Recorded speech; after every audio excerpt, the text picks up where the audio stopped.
Hi there, welcome back to the YouTube channel. I'm back again with yet another deck card that I had fun with in the Commander Masters drafts over the last couple of weeks.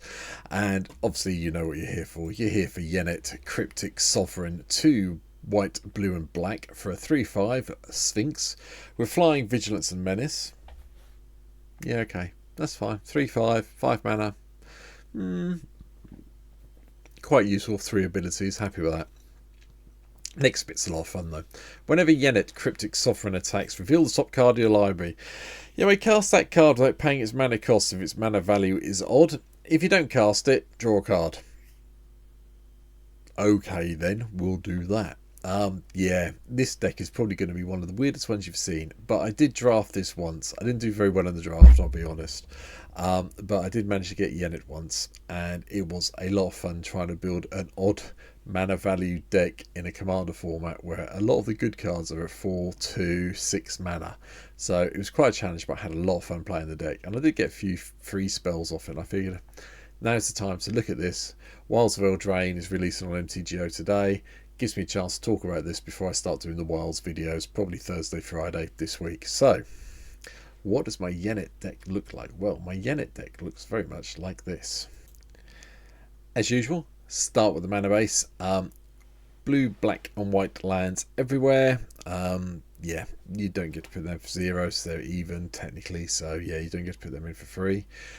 We've got some ramp. We've got the two maps. We've got 2 Suspend, Mox Tantalite and Soul Talisman. We've got Soul Ring. We've got Arcane Signet. One of each of the medallions I'm going to class as ramp for this deck. And then we've got Coalition Relic and Commander Sphere, and that's it. We haven't gone too hard on it. But what we have tried to do, as you can see by the deck list, is go heavy on the 3s and 5s. Miss the 6s entirely. There's no 6 drops in this deck. Then it goes 7, 9, 11. You can see what the 11 is. I'm not going to talk about it too much. It's Ulamog. Gotta have at least one Eldrazi in this deck. But yeah, it was quite fun putting this one together. I'm looking forward to trying that on stream. I might even record a bit of gameplay video and pop at some stage for this one, so we'll see how it goes. But let's just go through the cards, because this one's fairly straightforward. There's nothing too fancy in here. It's just making sure we can cast things for 3 once we get Yennett going, really. So, Brainstorm, Ponder, Serum Visions gets us to manipulate the top of our library and put the annoying even cost cards to the bottom, or make sure we've got something odd on top if we're going to attack with Yennett. Elixir of Immortality lets us shuffle everything back in once it gets countered or destroyed, and Sensi's Divining Top gives us another way of manipulating the top of our library if we need to, so bear that in mind.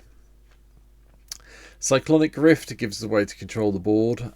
It's a shame these, the overload cost is 7, so kind of on theme, but it's really not, as you know.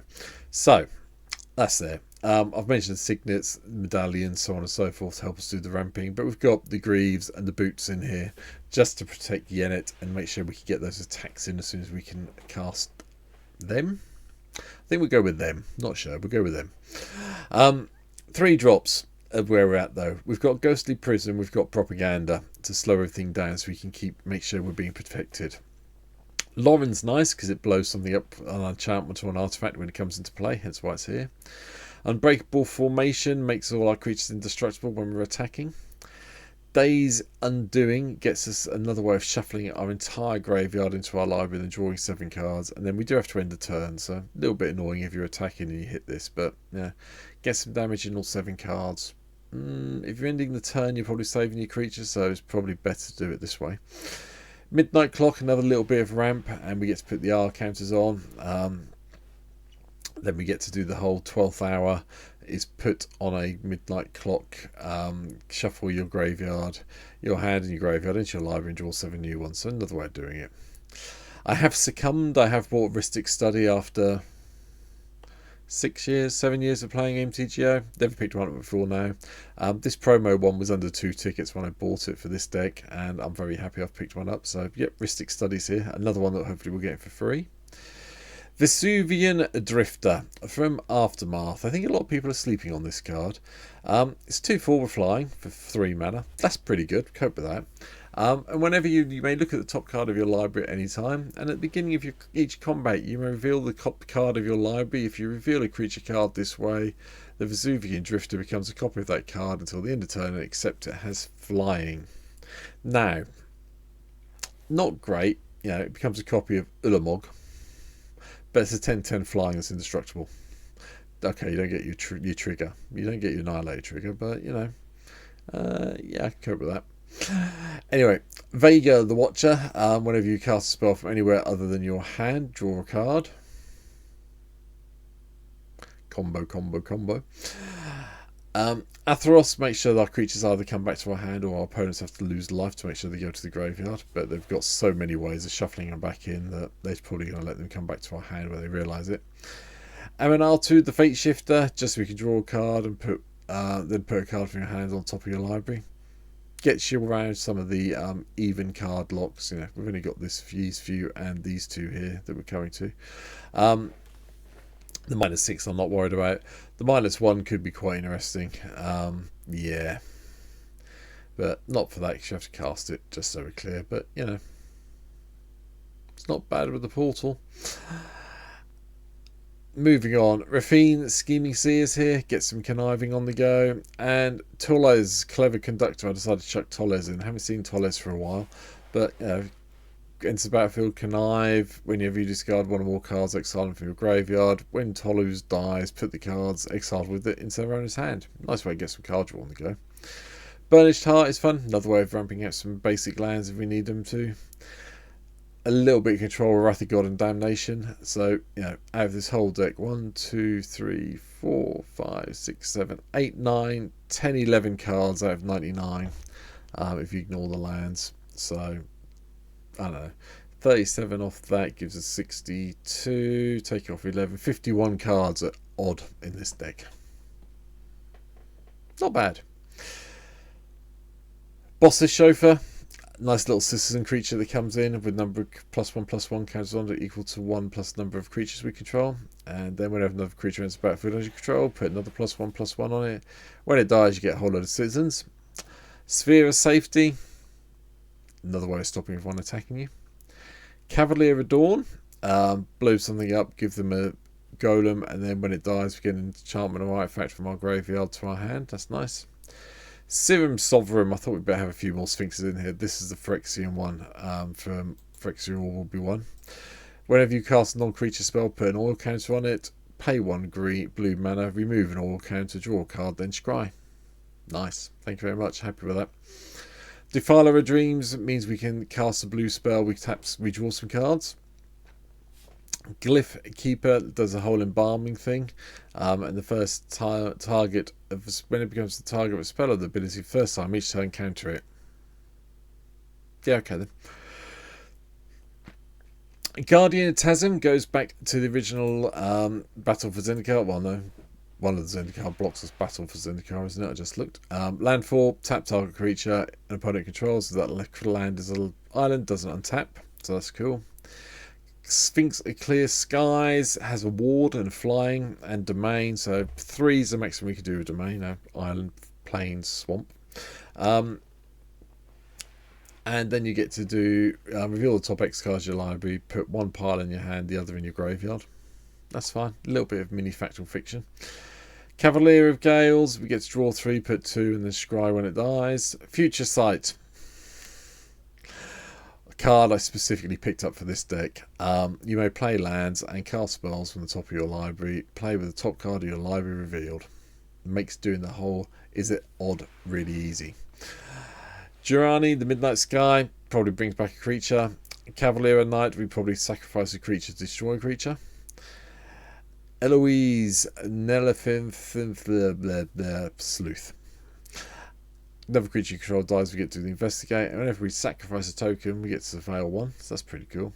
And Hidegitsu and Kari, I thought we might as well have them in here as well. Enter the battlefield, draw 3, put 2 on top. And when it dies, exile the top card of your library. Target opponent loses life equal to its mana value. Hopefully it'll be an instant sorcery which we can pay without paying its mana cost. Elesh Norn, not going to go into Elesh Norn. Same with Agent of Treachery and Jingatax's Progress Tyrant. Scholar of Lost Trove, get an instant artifact or sorcery from our graveyard without paying its cost. Thank you. Breach the Multiverse, Each player mills 10. For each player, choose a creature or planeswalker card in that player's graveyard. Put those cards in the player dual control. Lovely way of nicking your opponent's stuff, especially off a free attack. That's fantastic. Sheldred, the Whispering One, so a little bit of built-in board control. Baneful Omen was something I had a thought about, and it was suggested on somewhere or other. I picked this one up from, can't remember who said it to me now. But at the beginning of your end step, you may reveal the top card of your library. If you do, each opponent loses life equal to that card's mana value. So if you don't want to know your opponent what's coming, you haven't got future sight play, having this say, yeah, but life loss, all good from my point of view. Emergency powers does the whole shuffle everything back in, and we get to put something that's mana value 7 or less. Put a permanent card with mana value 7 or less from your hand onto the battlefield. So, you know, boom, boom, boom. Enigma Sphinx does a little bit of cascading for us, which is really nice. And when it's put into graveyard from the battlefield, you get to put it third from top, so you keep on casting it, which is fantastic. Well, maybe. And Brilliant Ultimatum, yeah. An opponent separates those cards into 2 piles. You may play land cards and cast spells from one of those piles. If you cast a spell this way, you may cast it without paying its mana cost. It's still odd. It's still 7 mana. It's still good fun in this deck. Garrick's Wake blows up everything apart from all the creatures apart from yours. Ether Swarm thinks it gives you a little bit of artifact for affinity for artifacts, and they're flying in cascade, so I figured it's worth trying it out. Phyrexian Triniform. I'm still hoping that I'll get to Encore this one day, sometime soon, please. But yeah, we all know what it does. Same with Portal to Phyrexia. I'm really hoping sacrificing 3 creatures just to get a load of creatures from graveyards for the next few turns. Fantastic. Finally, Ulamog, I've already mentioned. I'm not going to go through again. But that's it. This is my very much competitive, well, probably levels 6 to 8 for Yennett. You're going to surprise a lot of people with it. It's a lot more fun in draft, I have to say, but I'm going to have fun playing in Commander, and this is one of the few decks I do want to do some gameplay video about, so you may see that coming next week sometime with a bit of luck if I get some time to do it. But that's it for now. Thanks for watching. Sitting at 229 as I record this, so thank you very much for all those people who subbed. We'll be doing a thank you video sometime soon for all of you, but in the meantime, thanks for watching. Come and give me a follow on Twitch as well. You can see me play these decks over there. And I'll be back very soon. Tomorrow's video, Pauper. So look forward to that. See you soon. Wilds Veil Drain, end of the week. Fingers crossed. Take care. Bye.